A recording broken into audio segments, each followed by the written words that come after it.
4. Plenty of time for John. Now squeezes, steps up in the pocket. LA can run. He's got the 10. Head first. He fires at the 5-yard line. Manning out of the gun. Manning lets it fly.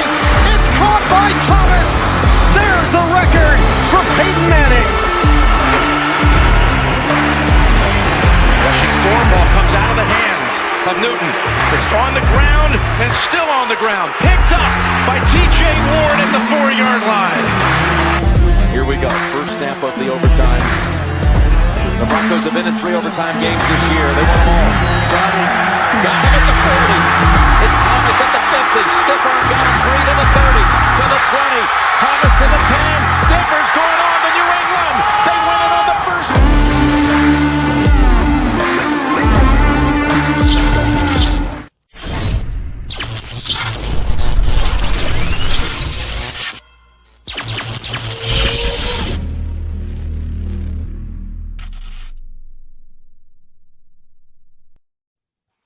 And welcome everybody to the 5280 podcast on the MHRT Network. I'm Mundungus Creevy, joined by my co-host Glenn Hauser, Mr. Boggins, Cameron Parker, and Bree.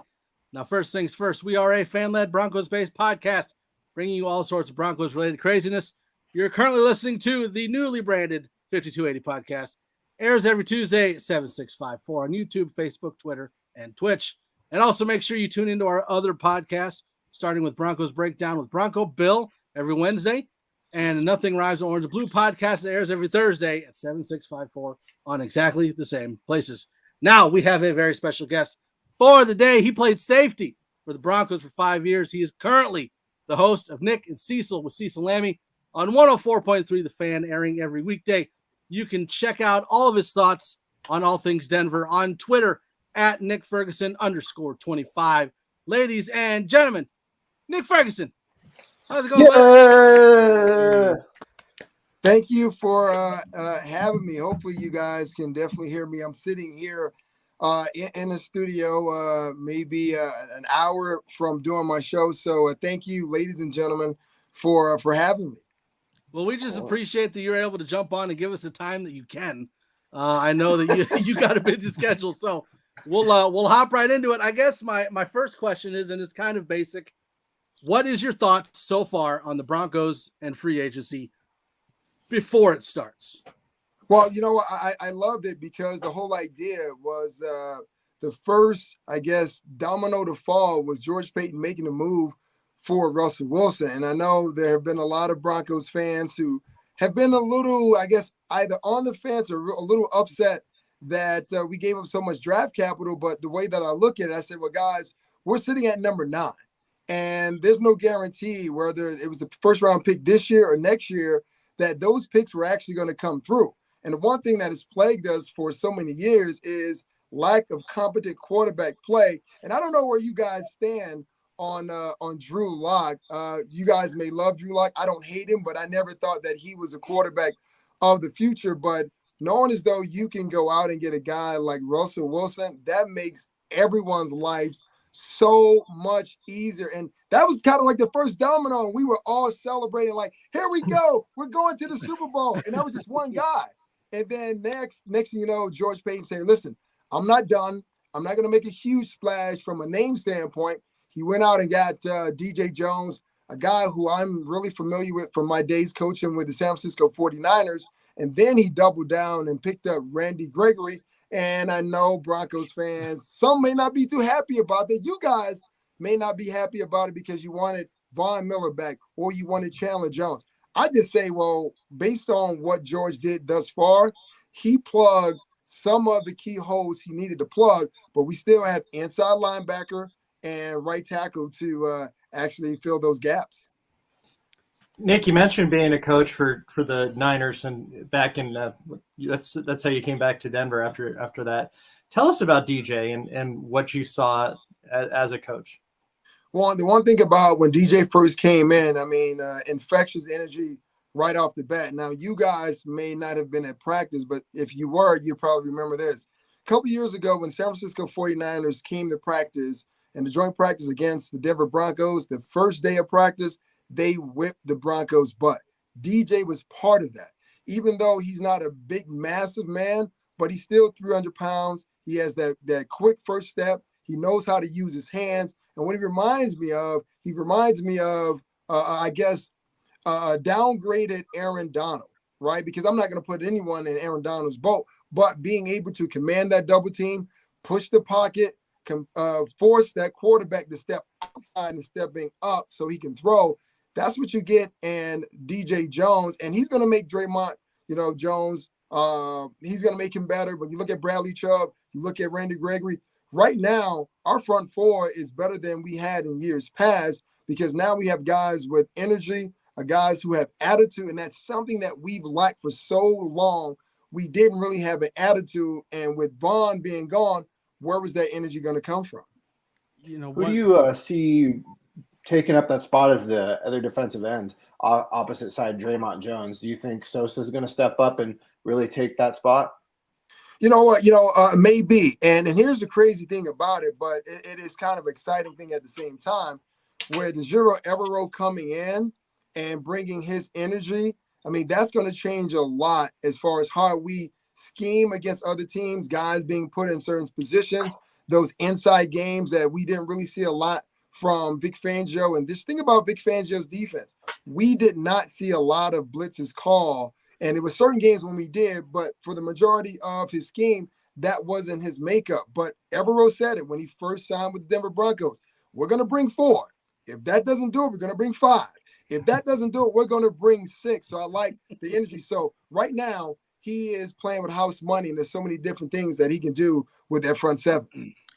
So when I think back to when I say think back, I mean like in the last few hours with Randy Gregory's signing, but it's just like, with Randy Gregory's signing, of course, the impact is obviously, very positive reviews with Broncos country, of course, but I'm joking aside, but I mean, like, I think that like on the surface with Randy Gregory here in Denver, though, I will have to say it seemed like the positive aspect, the coaching aspect, when Nathaniel Hackett and George Payton are talking about a teaching style, and especially coming from Randy Gregory, who seems like he's now on that right track, that had to feel like some sort of like right transition for him. What do you think as far as a teaching aspect? Do you think the coaches would instill for Randy Gregory to really take that next step? Well, I'll say this. It doesn't start for the coaches for me. For me, it starts with Russell Wilson.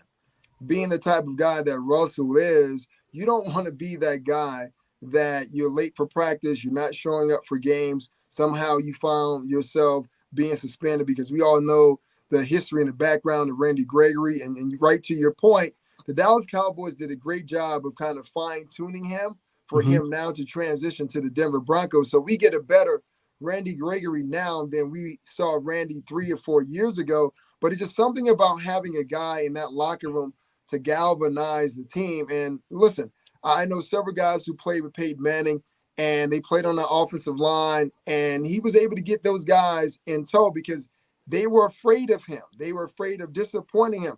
You don't have to worry about the same thing with Russell, but Russell was still a leader, and Gregory, even though he's on the opposite side of the ball, Gregory's got to think about it this way. He's got incentives in his contract. So if he's able to turn the ball over and give it back to a guy like Russell Wilson who can score more points, that means you have more opportunities to sack the quarterback. That's Pro Bowls. That's more money in your pocket. So to me, this is kind of the best fit for Randy Gregory, but it starts with Russell, not just the coaches. You mentioned how Russell Wilson is taking a lot of the pressure off of the Broncos offense. How does that also take the pressure off of the Broncos defense? And what do you want them to do in free agency to sew up some of the holes in the secondary, whether that's re-signing their own or moving on? Well, the best thing that you want to do, if you can, is always re-sign your own. That shows that you are drafting and developing your own guys. And I may be a little biased here because I know this guy. We wore the same number. He came in the league the same way I did as undrafted guy. I'm crossing my fingers that Chris Harris is able to come back, even if it is on a 1-year deal. They need someone to play that nickel position because Bryce Callahan was brought in to be that guy. But we never really saw a lot of Bryce because he was often injured as a guy who couldn't even complete a 12-game, give you 12 games in a 16-game season. Now we moved to 17. For me, I have confidence if Chris Harris comes in, he can play that role because, one, he can cover, but more importantly, if you're playing in that nickel, that kind of sub package, you're playing like a linebacker. So you cannot be afraid to tackle, and that's something that Chris is not afraid to tackle. Now, going back to Russell, the great thing about having, I guess, a competent quarterback, because everyone gets an opportunity to eat. The problem that we've had for the Denver Broncos was every time we faced someone, it was like, okay, well, we know we can beat the Broncos by just scoring 14 points. So we get our 14 points and we just run the ball. Now you can't do that with Russ. Russ can score points. So we're going to see other teams come in here, whether home or away, they have to throw the ball. That means now you're going to get out of your run game. You're going to abandon your run game. And then now, if your guys on the defensive side of the ball, you get a chance to get after the quarterback. And we always say this in the secondary. See, pressure and coverage are married together. And we say tips and overthrows, got to get those. Because that quarterback, that time and that rhythm in his head, now he's got to throw the ball sooner than he wanted to. So a lot of guys in that back end, even at the linebacker level, will definitely eat. But I will be remiss if I didn't mention this. I know the Broncos signed Josie Jewell back. Yeah. Great guy. I look at him as being maybe adding depth. But if you can go out and get a guy like Bobby Wagner, now we're golden. I don't know if we're able to do it now after kind of giving Josie Jewell that deal. But there's still some guys, young guys in the draft that you can put next to Baron Browning and still have a great defense. No, we've seen the Bobby Wagner talk everywhere. What do you think about Miles Jack, who just got cut from the Jaguars? I love Miles Jack. No fit. No, I love him. I love his energy. I mean, when he came out of UCLA, you got to think about how versatile he was. I mean, to play linebacker and running back, right? And think about, Javonte Williams. He was like kind of linebacker when he played in high school, but right. Now he's a running back. So that physicality is there. But here's what we're talking about when we look at today's linebackers. I mean, you could be 225, you could be 235. Can you run and can you cover? I said at some point down the line, maybe 8 years, 10 years, maybe 15 years from now, our Mike linebackers are going to be former safeties because now it's about how athletic are you? Just look at the tight ends in our division, Travis Kelce, Darren Waller. Those guys are not tight ends. Yeah. Those are big wide receivers. Yeah. So you need someone to cover those types of guys. So if they can go out and get Miles Jack, man, oh man, I love Bobby Wagner. He's my first choice. But if you can get Miles Jack now, everyone's going to be able to eat. Yeah. Yep. Well, Johnny's got a question here in the chat. Wants to know, do you see the signings? What do you see the signings doing for our 4-man pass rush? Do you see a significant uptick, or will it be much like it has been the last few years? Oh, no. Once again, this is not Vic Fangio's defense. And Nathaniel Hackett said, he hired these coaches because he wants them to bring that energy. He wants them to bring that juice. And Evero just came from the Rams, where you had Leonard Floyd, Aaron Donald, and Von Miller. He's all about getting pressure on the quarterback. And keep this in mind.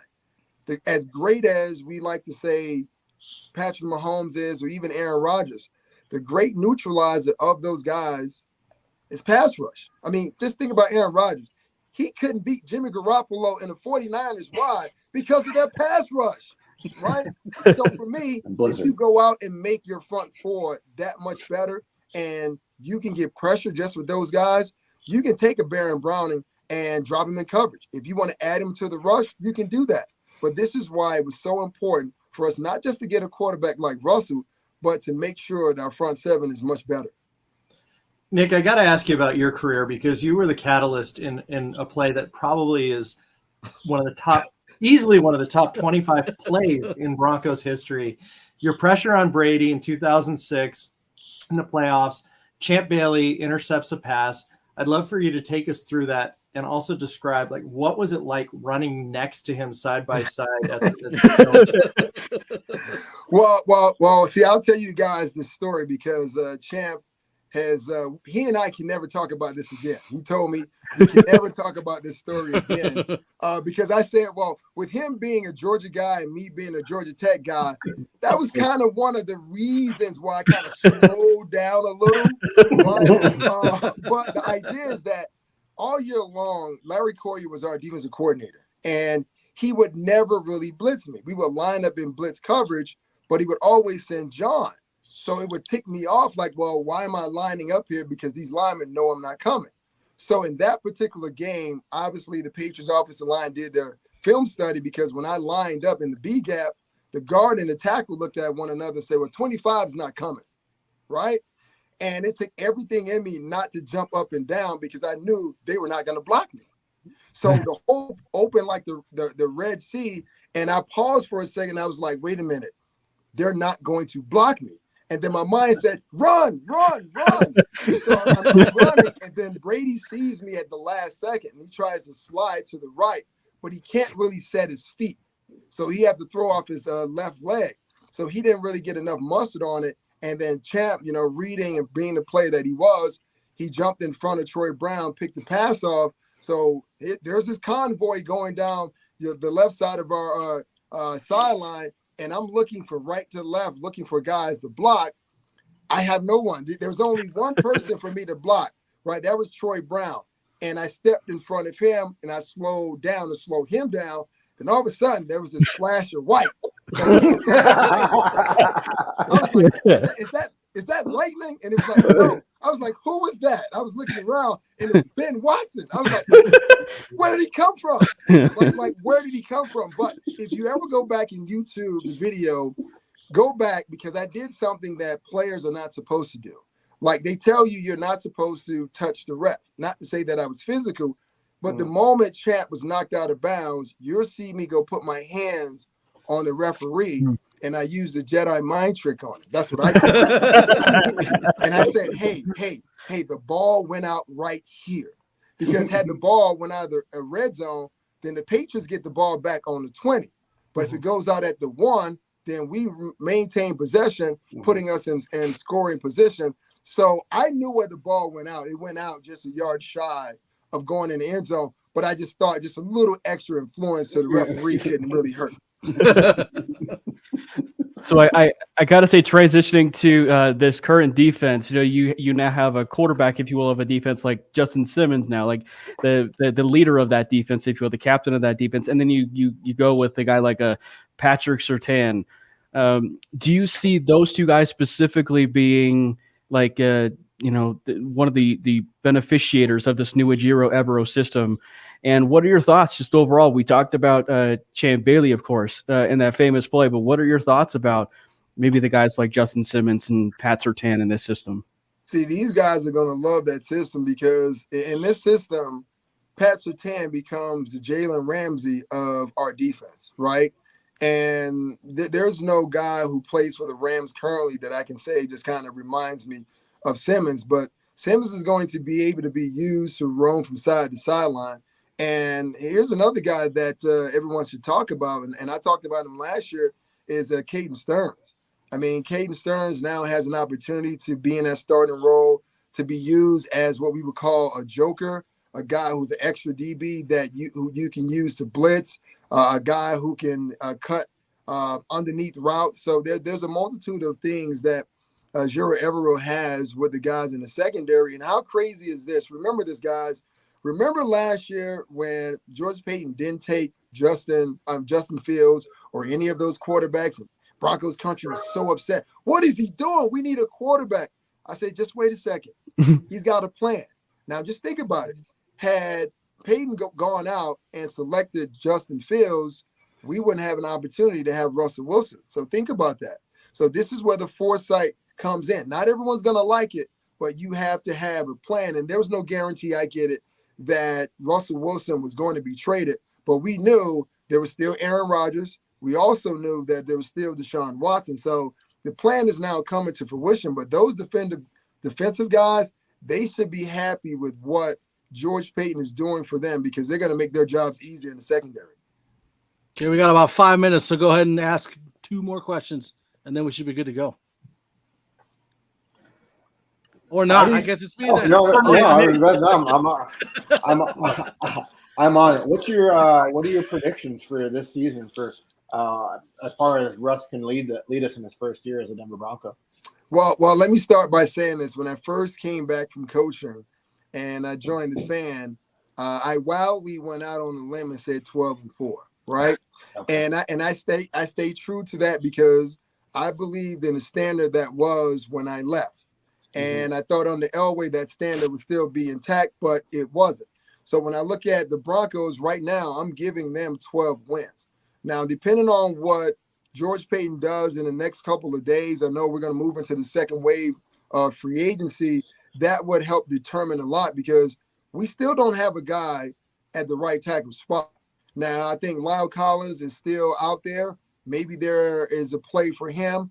But the guy that I truly want the Broncos to go out and get is Trent Brown. Trent Brown is a massive man, and he's done a great job of shutting down both Khalil Mack and Joey Bosa in the past. So if you're able to go get that guy and let him anchor your right tackle position, you still could go in the draft and draft a right tackle of the future. But now that guy has an opportunity to sit behind, Trent Brown and really learn how to play the game. And the name of the game is protecting your quarterback. This is why Russell was here in the first place, because Seattle did not do enough.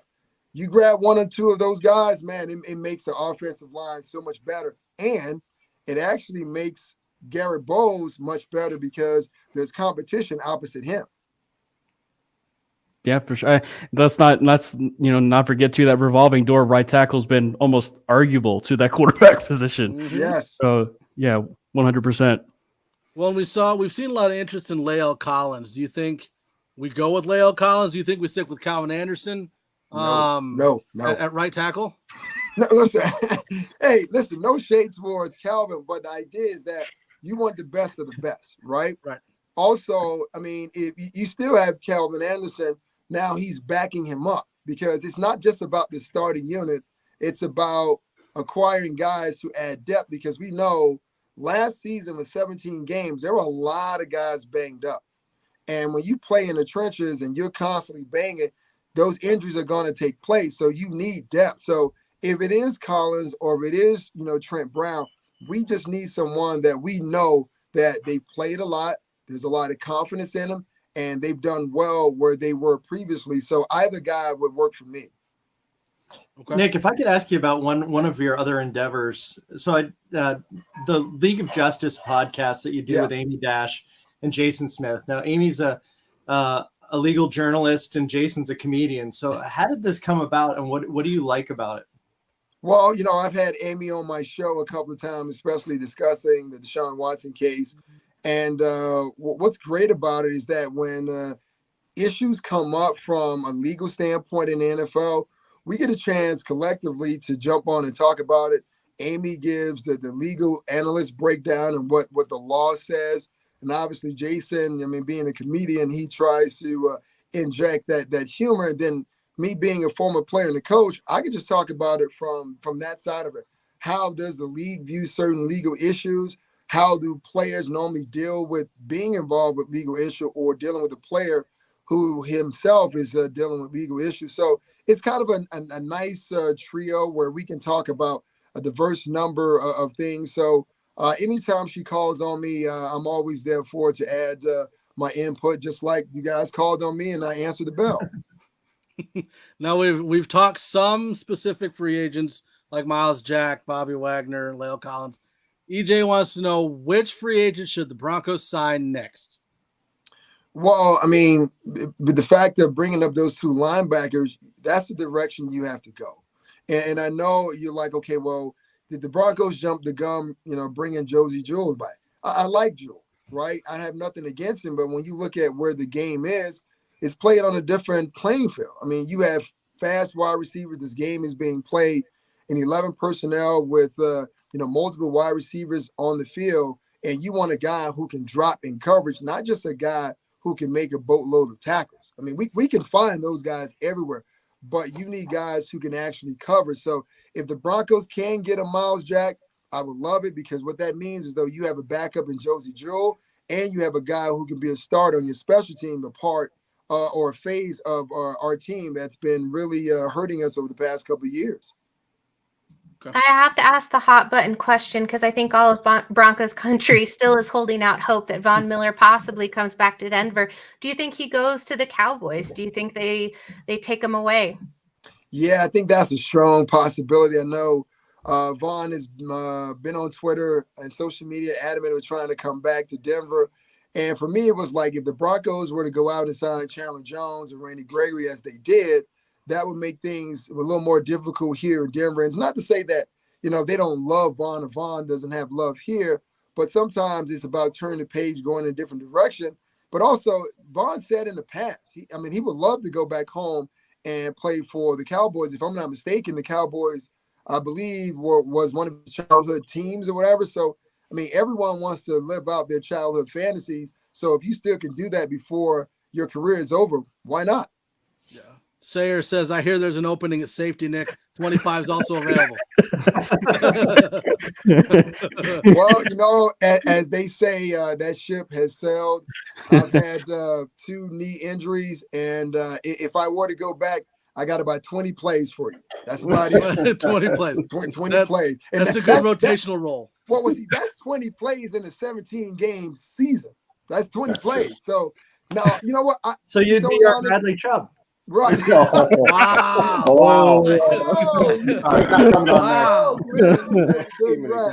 No, but listen, if I could go back, I definitely would. This is a young man's game, and the game has definitely changed a lot since I played. And, on occasion, I would talk to John Lynch and Kanoe Kennedy, 2 physical safeties as well.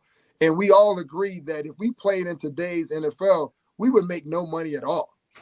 We would actually end up owing the league money based on our level of physicality. So I'm going to let these guys have the game, and I'm just going to sit back and enjoy it. Well, Nick, I know you got your show to get ready for. We definitely want to thank you for all the time you gave us. Absolutely. You gave us as much as you could, and we love it. We appreciate it. You're getting ready to go on the Nick and Cecil on 104.3, right? Yeah, man. And listen, man, I love doing this. I love Broncos country. They embraced me when I came from the Jets, and no one really knew who I was. So I love this fan base. And I have to say this before I let you go. I have somewhat of a small gripe with Broncos country. It goes back to 05-06 season. It goes back to a game against the Pittsburgh Steelers when I looked in the stands and I was like, wait a minute. Is this our home game or is this a Steelers home game? Because there were so many terrible towels in the stadium in 2006, and I could not believe it. So if there was ever a pet peeve I had, or disappointment, rather, let's call it that, with Broncos country, that would be it. Other than that, I love this fan base, and thank you guys for giving me some time. So what you're saying is that we need to jump on Twitter at Nick Ferguson _25 and say we're sorry that we had so many terrible towels up in that fucking face. Well, you know what? It won't change the situation, but it would help move the process along and help me with the healing process, because every year during the playoffs, especially, we thinking about the AFC and NFC championship games, it comes back and man, it hurts. It hurts so bad. I can Amazon you an orange towel if you'd like. Hey, listen, I'm not going to turn down any gifts, so yes. Oh, okay. All right. All day. Gotcha. Yeah. All right, Nick. Well, we appreciate you joining us. You go have a good show. All right, guys. Appreciate you, man. God bless you. Thank you. That was fun. That was great. I don't think you have to worry about the Pittsburgh Steelers selling out at Mile High anymore, because they're in some dire straits right now. Trubisky, though. Well, Trubisky, okay. though. So I was gonna say, do you think Trubisky changes his needle at all for Mason Rudolph? Changes the needle. Mason Rudolph, Moves it. Some of them. Some of the games he will win. Some of them, most of them, he won't win. Probably. That's my guess. And he probably won't get a helmet from Garrett to the head. So that helps. I don't know. I don't know about moving the needle. I don't know about moving, but I mean, it probably moves it from the standpoint that you're looking at your next heir still. So I mean, you're still able to, look at it from the standpoint that Mitchell Trubisky doesn't close down the door, for them to go out and get a quarterback. And I mean, let's be honest, with the Washington Commanders, which feels so weird to still say, but the Washington Commander, going out and getting Carson Wentz, and then you got obviously the Broncos go out and get Russell Wilson, and then Aaron Rodgers going back to Green Bay. It's sort of subtly telling us that, the NFL teams do not like this quarterback class. So, I mean, Pittsburgh might actually like or this idea of letting a quarterback fall into their lap at 20. So, I mean, they might actually luck in that regard. Sure. I think that right now what you're seeing is NFL teams are playing musical chairs and someone's going to be caught without a quarterback. I'm not saying the Pittsburgh Steelers are one of them, but it's all kind of that, this is what's left over. So, Yep. Absolutely. And I don't even think the Trubisky one was that bad. Honestly, the worst one to me was the Carson Wentz move. It doesn't make any sense. I don't get it. Why would you want to get worse? it didn't move the needle at all in that. It went down. You know what the worst one was is the Vikings extending Kirk Cousins and giving him 100% guaranteed money. Yeah, I just like that the person that has the most ankle problems, Carson Wentz, goes to the worst field. Like that's not just like just taking the most ACLs. Didn't Kirk Cousins get fully guaranteed his first contract or his last contract? The 83 million or whatever. Well, yeah, wasn't that 100% guaranteed too? Yes, it was. What I'm really impressed is that all of these quarterbacks are going to get paid because now their market value just skyrockets. Once that Wilson news dropped, I just have to keep going back to the fact that as a Denver Broncos fan, it feels good to take a deep breath and not be in that circumstance and not be one of those teams that's grasping for straws. Yeah, you kind of catch yourself every once in a while, like, Trubisky's off the board. Wait, we got Wilson. Never mind. You get a couple people that are like, Russell, and then you just ignore them, and it's nice. It's nice. Like there's no actual debate anymore. It was I was gonna say it was so funny because Boggins and I talked about it last night on the Mainly Broncos podcast, but it was just like we were talking about like how the Russell Wilson deal, like it softens the blow like for some of the other moves that happened in the AFC West. Like if JC Jackson and a few of those other guys like signed, with the Broncos like in this offseason and there was no quarterback change, I'd be like groveling in a corner, eating like chocolate ice cream, So I mean, like I'd be kind of like eating my own feelings, and so it'd just be like, So the fact that Russell Wilson's here is just kind of like cool. JC Jackson's 9, cool. So the same question I asked Nick, how you guys feeling about the first day of tampering free agency? I guess because free agency doesn't start till tomorrow. Well, the Let's Talk Broncos podcast was trying to record as the evening news was coming through, and we were just refreshing and having to talk about all of these things. So it's my first time covering free agency, so I'm enjoying the heck out of it. But also, it was a sort of quiet day for the Broncos. And obviously I feel like that's going to tick up. You're seeing the trope of, don't overpay and overspend on that first day, even if you have the cash. I think what you're going to see George Paton continue to do is just be really smart and let that cash burn a hole in his pocket for as long as possible. And honestly, I think that's the right thing to do.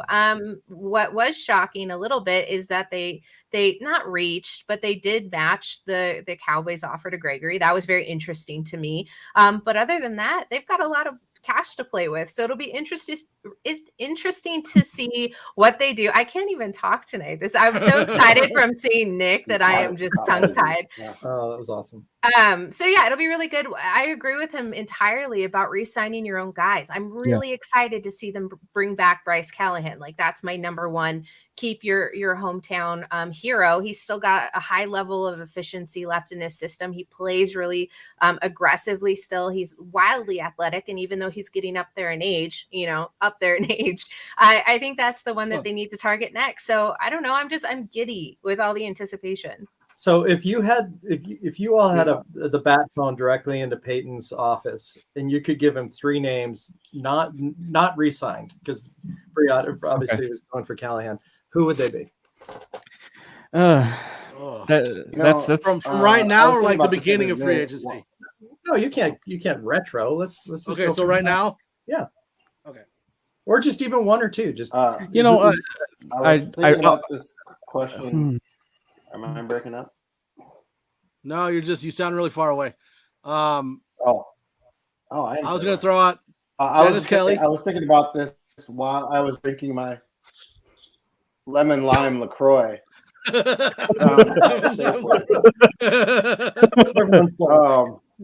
Product placement. Product placement. We are not sponsored by everybody's LaCroix. breaking up. So if you want to, though, we're down. Today, Junior. Yeah. Okay, Leon so- Collins, I still You didn't have it pulled up It's all before you breaking started up. talking about it, didn't you? I am very choppy right now. You're fine. Just talk. I didn't say top 20 at Boggins. I said Well, We're both talking. since So what's in that LaCroix can? I will probably go with Billy Turner, Lilio Collins, and Bobby Wagner, maybe one. I do think that the pass rusher is one that they'll probably, I shouldn't say pass rusher, but they'll probably bring in someone again on the defensive line. But I honestly don't hate the idea of bringing, your cornerback room back. So I mean, I know Nick was talking about Chris Harris Jr. So I mean, like I'm perfectly fine with literally running it back with the exact same crew. Because like that's the thing that I think people need to remember is like you don't necessarily. I mean, it's on rare occasion, but I mean you don't necessarily win Super Bowls like through the first wave in free agency. Right. Teams that spend endless amounts of money don't necessarily result in Super Bowls, like the Jacksonville Jaguars, right? I mean, like, so I just think that for the sake of the Broncos, bringing back your own, bringing back Bryce Callahan, bringing back Josie Jewell, I guess the one interesting one will be there's a deadline for speaking of pass rushers, there's a deadline for some of the other pass rushers that could be currently on the roster, like Malik Reed. So with this Randy Gregory move now, and then some of the edge class being quite deep in the NFL draft, and then still free agency, that's one that I'm going to be monitoring as far as do they decide to non-tender Malik Reed, thus moving on from him. I had Dennis Kelly. I liked Miles Jack, and then I don't really know. I'm just gonna go with Chandler Jones. Throw him in there too. Why not? Go big or go home. I guess that's what the famous Jet Jackson always says. Why not? Unless we got a center. Is there a good center available? Free, what you got? I'm just looking for hometown. What are you doing? Oh my God. How and why? So flipping the question over to you, Glenn, who would you do? So Mike actually, I thought he was going to go with all three of mine. So I like the Kelly signing, Miles Jack, and I think Jeff Gladney would be an interesting signing. He was drafted by when Peyton was in the front office there. He was completely exonerated and Vikings cut him, and he's a young guy that would be on his rookie contract. So I think that would be a good addition to the cornerback room for sure.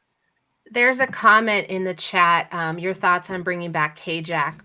It was almost impossible to think that he returned last season. So the notion that he would come back again this season and not get paid. I love Kareem Jackson. I think he's a fantastic player, one of my favorite to ever put on a Broncos jersey. But I don't know. I really don't feel like he's going to be back. It was a hard sell last year, but he would be at the top of my list for doing so, along with Bryce Callahan. And I'm really sad to see them part ways with Deontay Spencer. And I guess Melvin Gordon is the next one to leave. So I'm all about keeping a lot of the really important strongholds, and then you've got depth there with Alexander Johnson, who they'll probably move on from too. And it's sad to me, but I'm such a homer right now, especially in free agency. We have the cash, we have the space, we have the talent, and we need the depth. And to Cam's point, you can never have too many cornerbacks. So run it back with what you have, and then bring in another just to make sure, because if that room is plagued by injury as it has been in the past, and as well as linebacker, we would hate to see those very strong positional groups right now on the roster fall in any sort of way, because it's huge for the defense. And I'm a defensive gal. So stockpile those. George Payton does a great job of making those a priority. And that's what I want to see moving forward. What about Weatherly? He's one I want back too. Rex back. Yeah, I think that it's going to be really interesting because we're not even talking about tight end either, as far as one that they could probably even address as well. Because I mean, at some point the Broncos are going to need a tight end. They're not going to pay him like the Will Dissly money that Seattle decided to pay him, the 3 for 24 or whatever. But I mean, I think tight end is one. But I do think that I don't know if it's going to happen. But I mean, we're also talking about a linebacker room that was riddled with injury, exactly like the cornerback room for 2 straight years. So I would not surprise me to what Nick Ferguson even talked about in him, pumping up the Bobby Wagner stuff and wanting Bobby Wagner here. I wouldn't close the door on something like that because, like, for one, Bobby Wagner's a famous name, obviously, but 2, if Russell Wilson wants Bobby Wagner, you bring Bobby Wagner in. And 3, it's because of that fact that the linebacker room was so riddled with injury. And so you can bring in a guy like a Josie Jewell, and you can bring in a guy like a Bobby Wagner because now you're officially in a Super Bowl window. And even to the cornerback room as well. I mean, you can decide whether you want to bring in your own guys, or you can go out and re-sign players. I will say the Kareem Jackson thing is quite fascinating. He was on NFL Network just before we were going live, or just around the point we were going live. And I guess he mentioned that he wants to come back to Denver. Maybe he's just saying that, but it's just like, I wouldn't close the door on something like that. And even Melvin Gordon too. I mean, like they were Gordon was a freshman when Russell Wilson was at Wisconsin. So I mean, like there's at least some crossover there. So I wouldn't even close the door on something like that either. So first things first, somebody's car is getting stolen. So you should probably check it out. Luckily, I knew somebody was going to ask this question. It's Avatar. Said, Bree, what's your take on Tom Brady coming back to the Bucs? Who? Oh, Who? I don't know the way my camera is oriented. So the dude's doing that. I just did the YMCA. But you feel YMCA? Well, because I was trying to like gesture Vanna White myself. It's Vanna White, yeah. But I couldn't figure out which way was left. So Tom Brady. I didn't think he really retired. I had about a 10% like wishful thinking that he would come back to another team. I almost sort of wanted it to be the Denver Broncos just to watch Twitter meltdown. But when I saw the news the other day, I believe it was Sunday, I was in a very important meeting, and that news came up on Twitter, and I muted myself and turned my camera off because I was so ecstatic. I'm so excited that he's back. He has entirely too much unfinished business. He should have won MVP last year. It shouldn't have been Aaron Rodgers. I know their statistics were close, but you're telling me a man at his age is still playing at this level and is showing no signs of regression, and you chose to give it to Aaron Rodgers. I really think it was a lot of the media trying to, smooth out the lines of Aaron Rodgers, thinking that he had been cancel cultured, and that's enough of that because I know this is a Broncos podcast. I'm thrilled. Plus, we just flat out hate Aaron Rodgers, so that's fine. Well, I shouldn't have got. I gotta say, you mentioned for Broncos country with Tom Brady. How do we know that wasn't in your self-interest? You're like the biggest Tom Brady fan that I know. Like, how do I know that wasn't like for your own self-interest that you wanted Tom Brady on the Denver Broncos? Could you imagine that I could sell one game of season tickets and pay for my entire season? But to that point, I would have so much joy covering Tom Brady as a Denver Bronco that I don't think we want to give me that amount of power because you would never get me to shut up. I mean, this is true. One Tom Brady with one game is the Broncos. Bree, who's the greatest quarterback? Tom Brady. It would be true. He threw like 3 picks, though. He would be the greatest quarterback to put on a Broncos jersey. Now, Glenn, you had shared in the group chat that we had, you had shared an article about Randy Gregory and the things he'd been through, things he'd kind of overcome in order to get back to where he is. Do you want to kind of run us through that? Just to kind of get like a background of where he's coming from as opposed to where he's at for all those jerks that are like, Randy Gregory's never going to play because he's going to be suspended all year.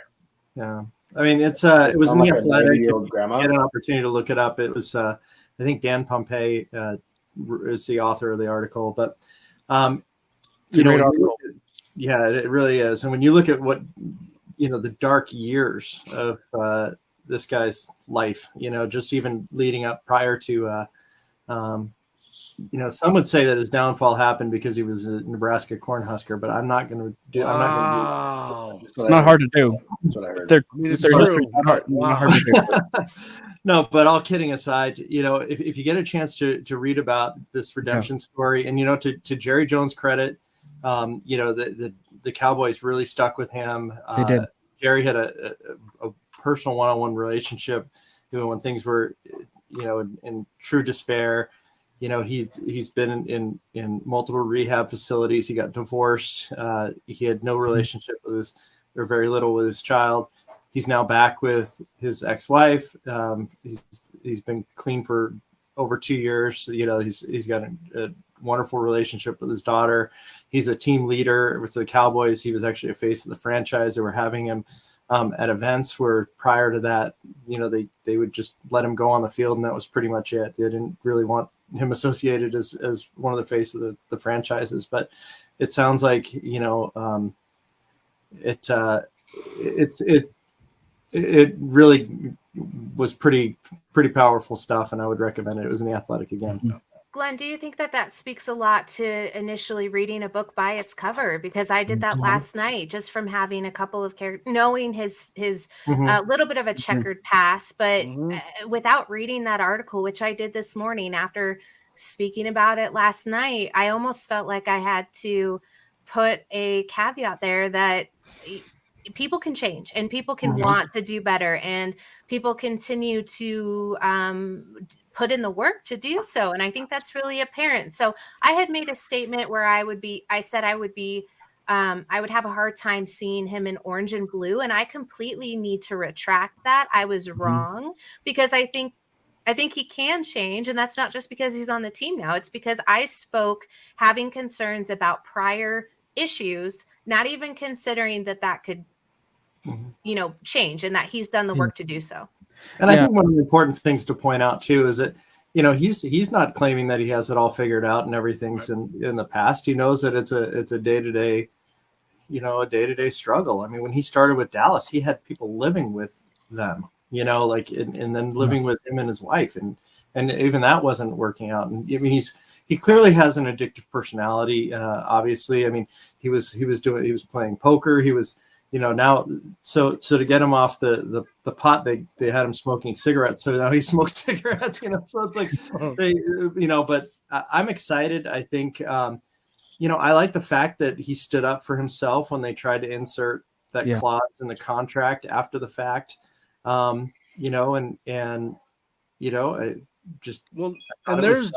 there's a lot being brought up about the clause that's in the now that's for just the Cowboys. Like the Cowboys have a clause in basically all their contracts, except that.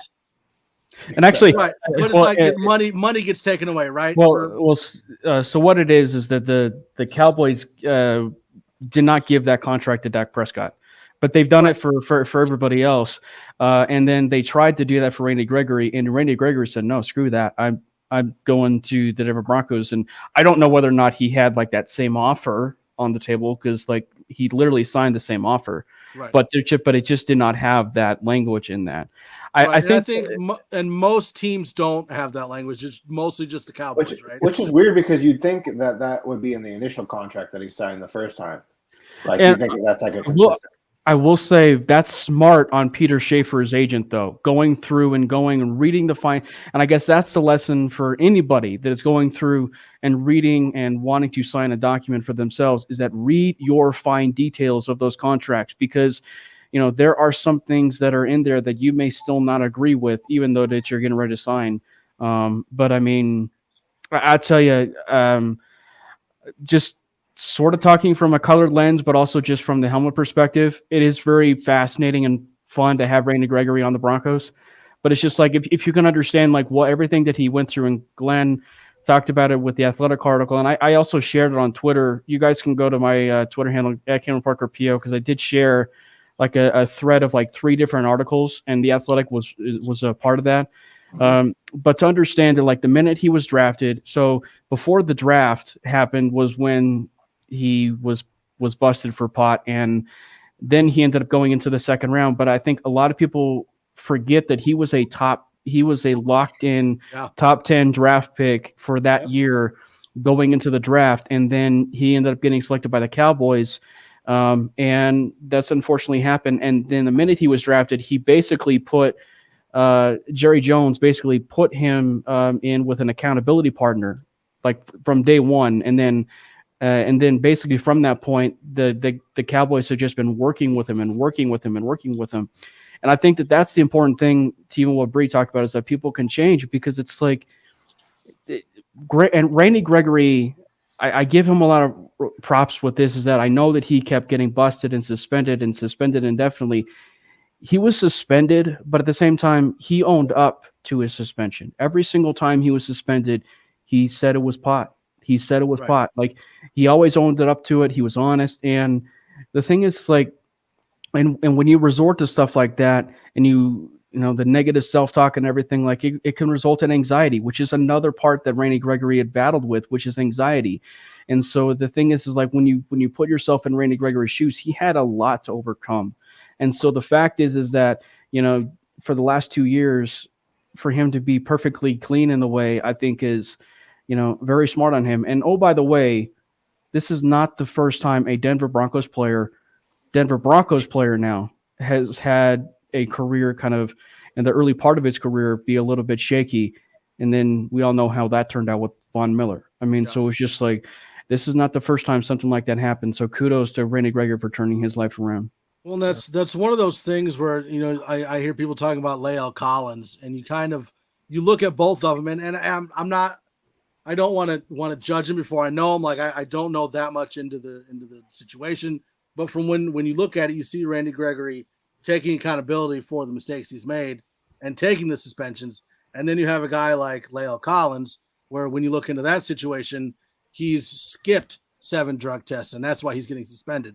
So that's why it makes me more nervous to sign like a Lael Collins than to sign a Randy Gregory, because Randy Gregory is at least like, yeah, that's my fault, my bad, that was my mistake. And Lael's like, well, no, I can get out by using this loophole and using that loophole, and I just won't take the test. And it makes me more nervous on Lael Collins than it does on Randy Gregory.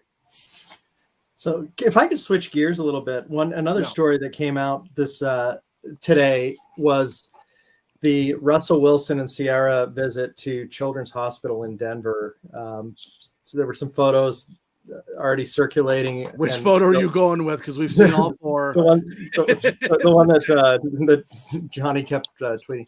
But Russ is famous for nearly every Tuesday during his time in Seattle, he would spend his off day at Children's Hospital. And the fact that the trade is not even official, and here they are already meeting with these kids, integrating themselves into the community in like a major way.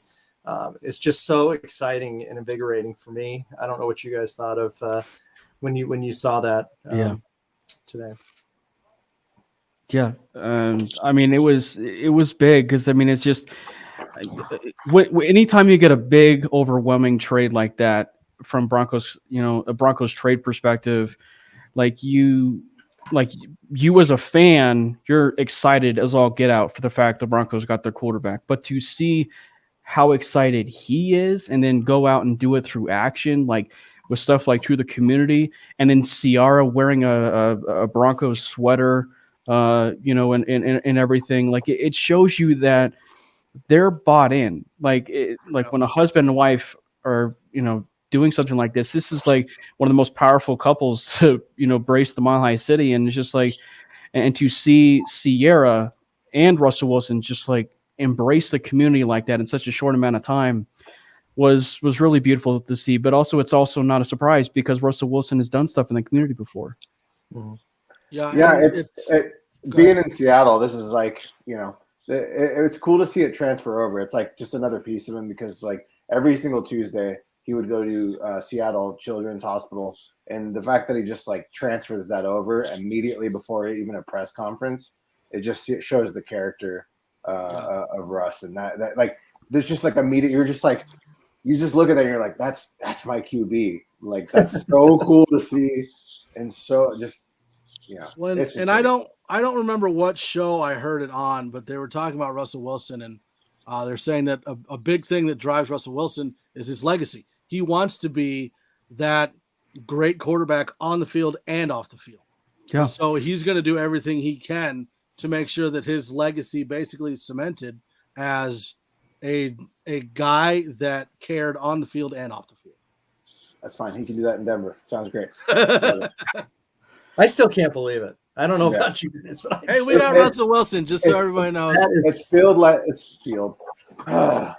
like 5 years since he got. Now all of that becomes official tomorrow, right? Wednesday, everything becomes official. Trades, free agency, everything. And I'm guessing you guys got his once the presser gets released, as far as the time you guys got that on timer.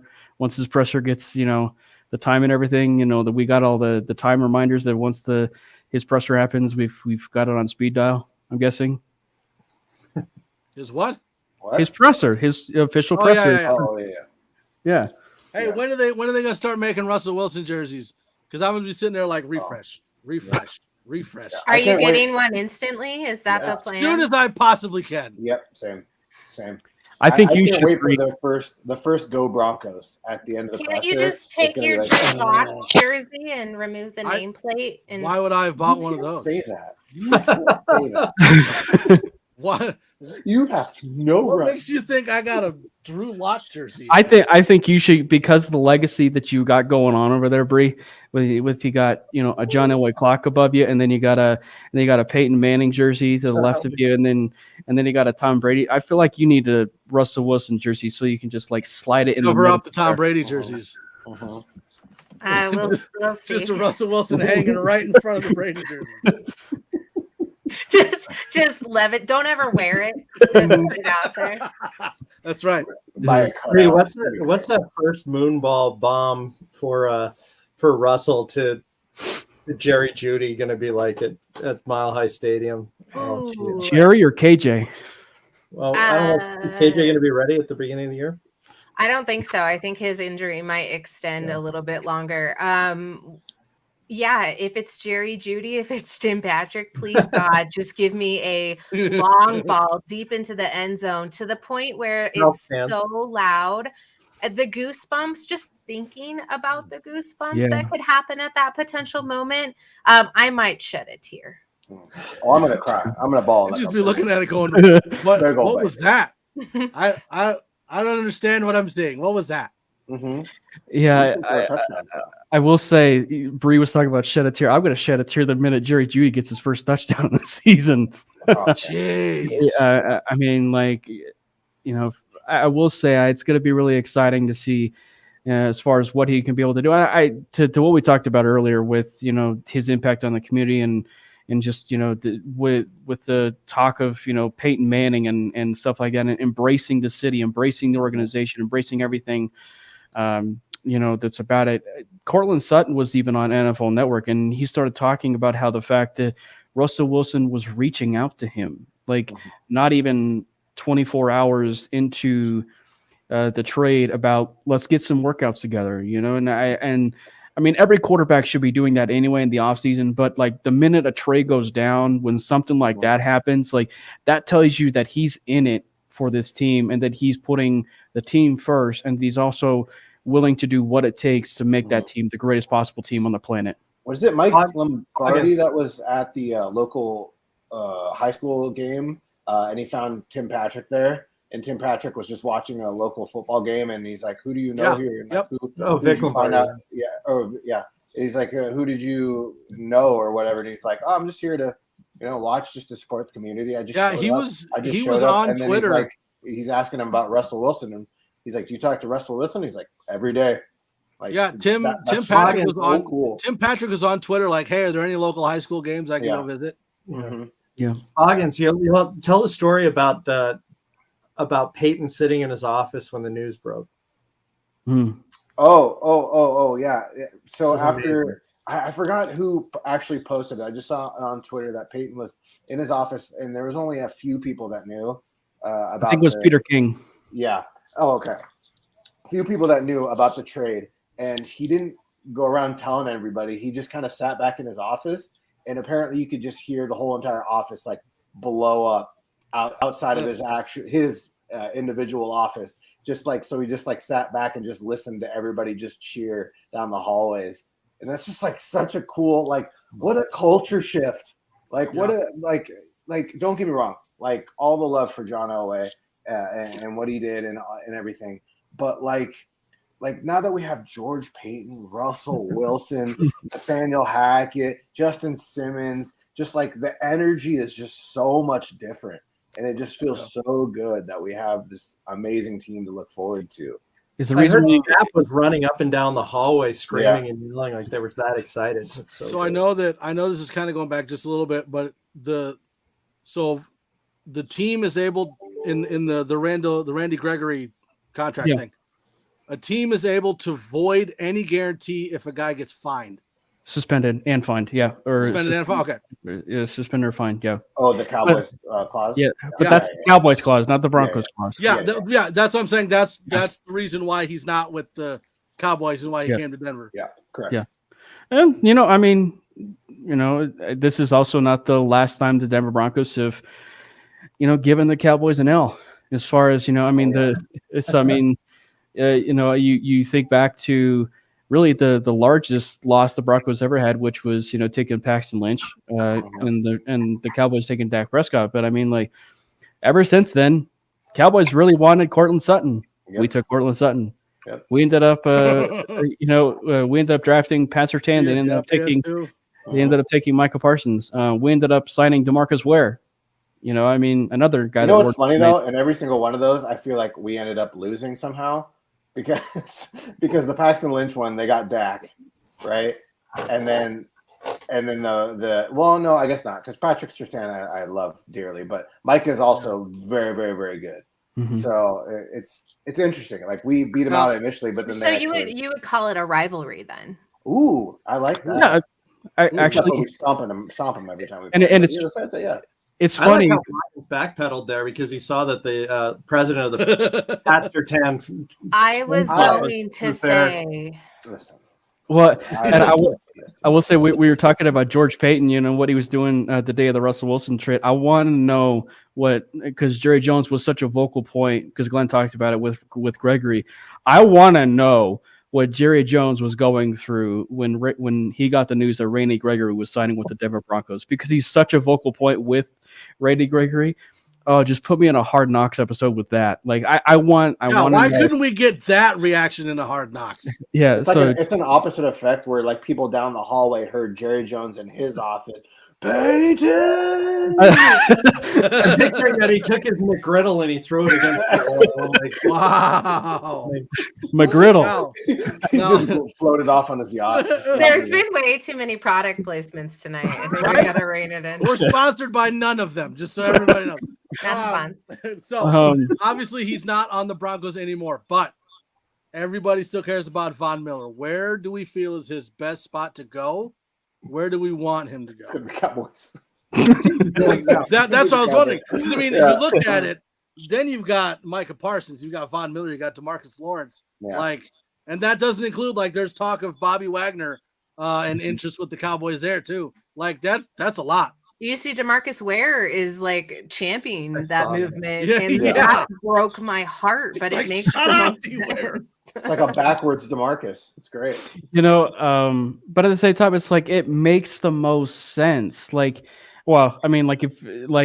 a complete role reversal. It's just I feel it was always the Los Angeles Rams or the Denver Broncos, right? That it always made the most sense as far as what Von Miller could do.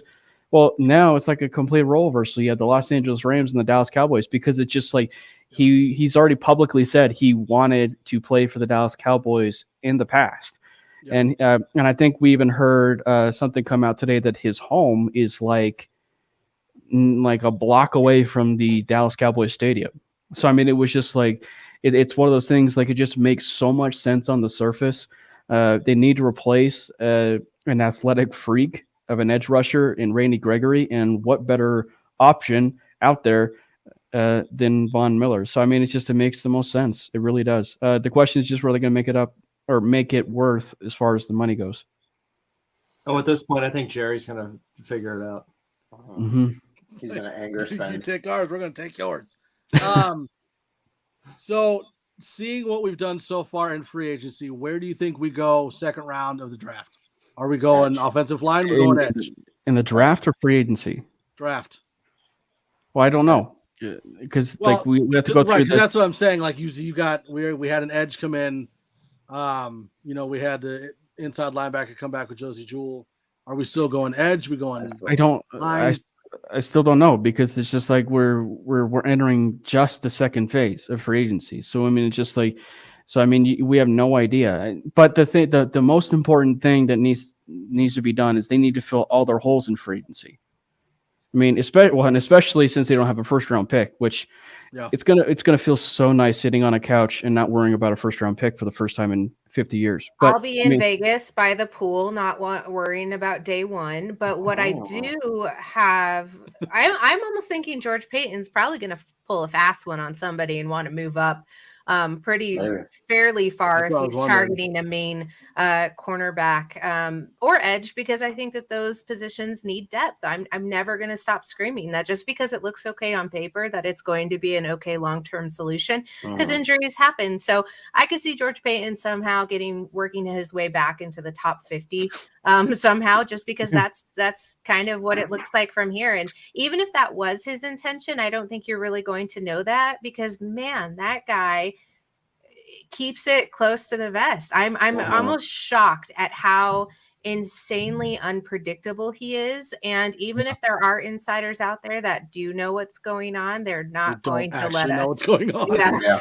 You don't really know. So it's very interesting. That's the quickest way to becoming an outsider, right? I'll say edge. Definitely edge. I will say, do you think there's any chance for that if we don't sign a defensive end? I mean, maybe tight end. Trey McBride. Mock drafts are not the end all be all, but Trey McBride is always there at pick 64.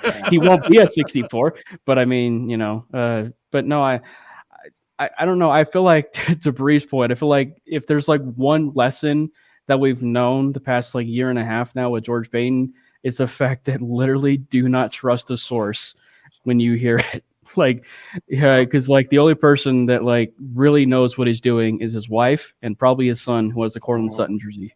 I mean, it's certainly good intel. Like it's certainly good to really get a lot of that intel. But I mean, but I really feel like, when it boils down to it, really the only people who know what they're doing is truly the front office. Shadow Jacker says, get Wagner and Honey Badger. What do you want? No. Hard pass. Now, we already got Honey Bear, though, right? That Broncos country was freaking out about on Twitter was all the signings by the Chargers. Now, Pete, like you look at the Chargers, and they can argue as much as they want, because I got in a fight with somebody about this yesterday. But if you look at the Chargers off seasons for the past ever, this is what they do. They spend too big in free agency, get a couple big names, and then they just fail during the season. But they haven't had Justin Herbert. What are you talking about? Yeah. They still failed.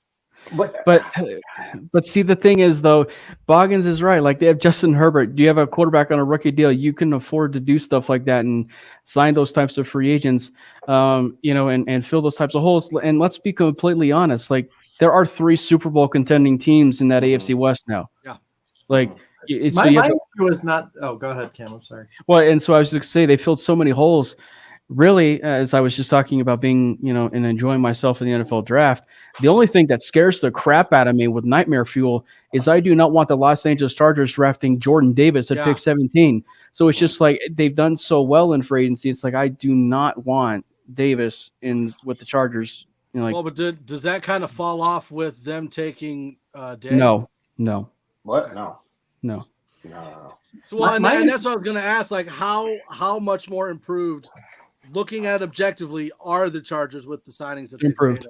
Well, you can see the PFF chart that they put out where they rank the Broncos number 1 by a very strong margin, and right there trailing behind them are the Chargers. I almost said San Diego Chargers. My apologies to the whole 6 fans that are out there. Wow! But I usually say 5, but 6. They gained some.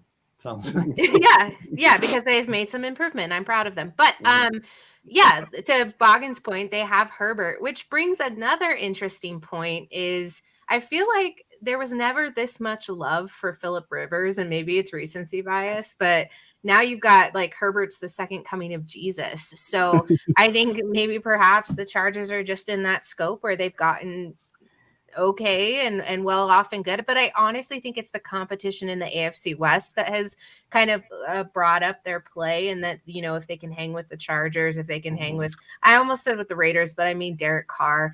So it'll just be interesting to see what they do. I am intrigued by what they've done. They got, you know, Khalil Mack for a pack of gum, and they're making some huge improvements, but what's really interesting is Peyton's keeping lockstep. So I don't think they're really surpassing the Denver Broncos in a crazy way. That concerns me. And the frustrating thing literally was, go ahead.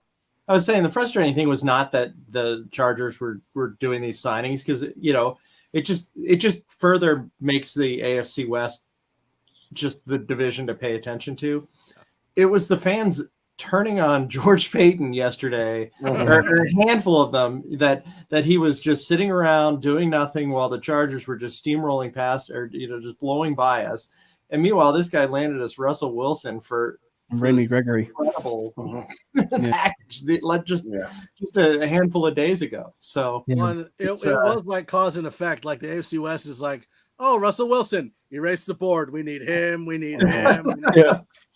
And I mean, I do respect the Chargers for what they're doing. Like, this is like the perfect scenario outside of being in the AFC West. Like, if you were in like the NFC East right now, this would be the perfect scenario. We have your QB of your future still in a cost-controlled contract, and you're surrounding him with a loaded team.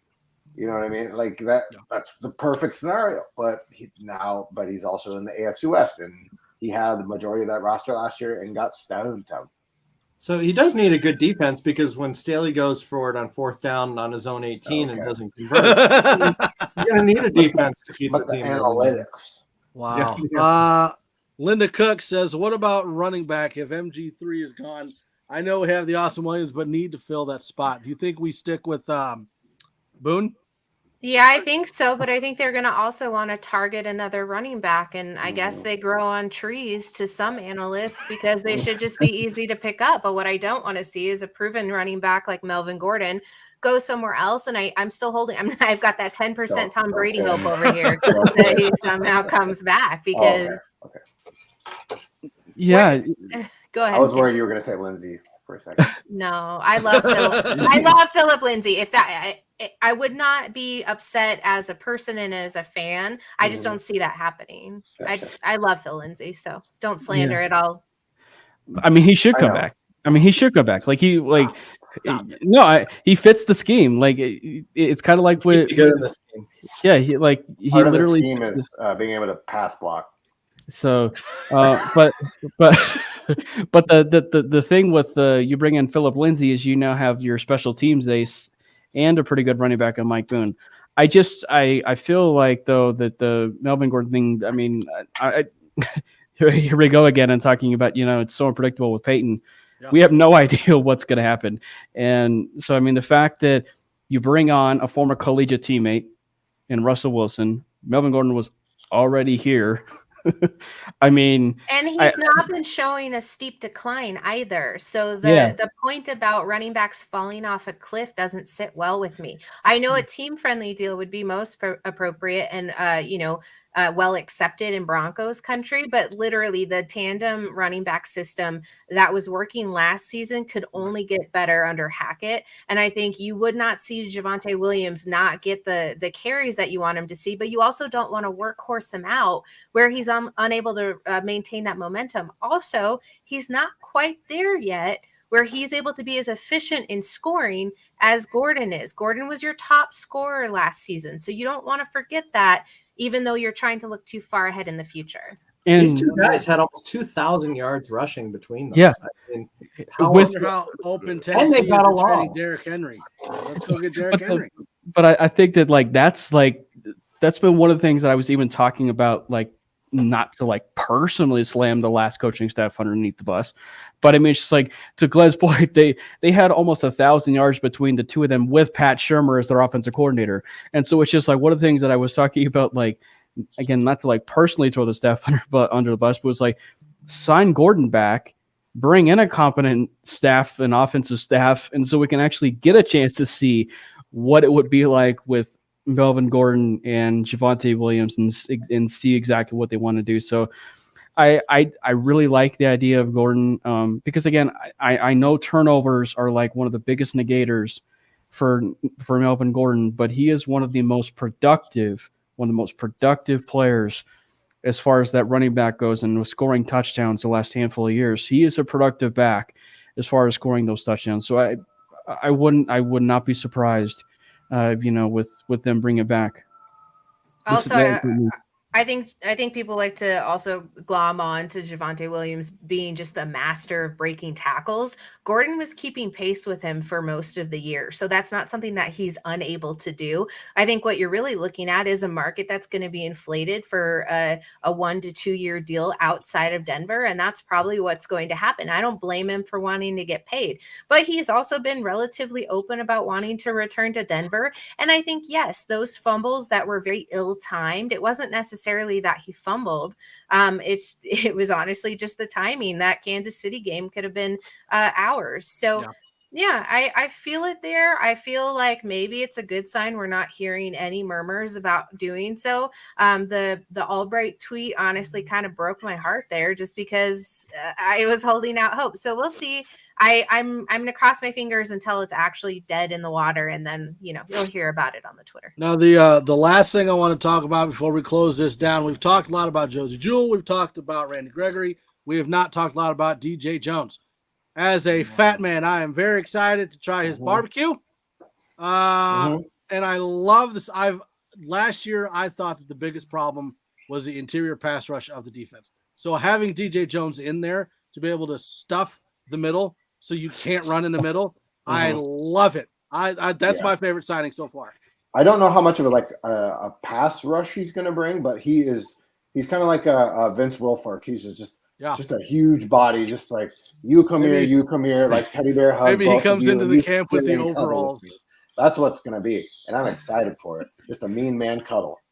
I was Florio and Chris Sims this morning, and Sims is like, "This is and he kept saying the word phenomenal signing. He phenomenal. Said, I guarantee that Lynch and Shanahan were very upset to see that guy walk out the door. He's the number one run stuffing defensive lineman in the National Football League. I mean, like we're talking about a guy that probably was criminally underappreciated, like nationwide, and so I mean we're talking about a guy that also is going to fit right in, and you're going to give so much flexibility now, and that this is all on paper and it's all speculation, but it's just like you're giving Ejiro Evero a true run stuffing guy, and then along the lines of Mike Purcell, who is also criminally underappreciated with this team, and who is going to be back healthy. So you're talking about a run defense that is going to be incredibly stout as far as things go, and so when you think too, as far as like the way that AFC West goes, I mean, like you're going to need about as much flexibility as you can. If they want to go to those 6 DB looks, bringing a guy like that can afford you that opportunity is going to make it so much better for every single player in that system, especially even bringing it to Randy Gregory, because now you're going to afford a guy that can just truly rush the passer. So that was my question: is how is that going to break down? With DJ Jones in there, is he replacing someone? Are we moving Purcell over? Purcell, no. How is that going to break down? I think it's going to be Purcell in the middle, and then you're going to have Jones and Sosa on the outsides. Yeah. End of sentence. Mic drop. Yeah. I mean, yeah. So I will say I think McTelvin Ajim is the one that probably fascinates me the most. I mean, like you're talking about a guy that is uber talented, and a guy that, speaking of the Chargers, had one of the best reps of all season as far as the defensive alignment goes in getting to Justin Herbert.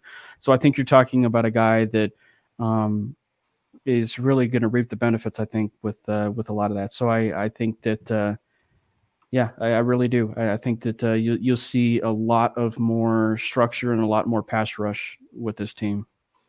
Okay. All right, so that is going to about do it for us. This is a very exciting episode because we had Nick on the show, and that was fun. So make sure you like, subscribe, comment, share, turn on notifications so you can catch all of our content when it's posted. Also, make sure you tune into our other podcasts. The Nothing Rhymes with Orange and Blue podcast. It airs every Thursday on YouTube, Facebook, Twitter, and Twitch. You also have Broncos Breakdown with Bronco Bill every Wednesday at 7654, and the newly branded the 5280 podcast every Tuesday at 7654. We love y'all. We're excited to see what else happens in free agency. And we're going to go ahead and hit ourselves a mile high five. And then we'll head out and see what else has happened while we were on the air. Is everybody ready other than Boggins? Let's go. And we go. Mile high five.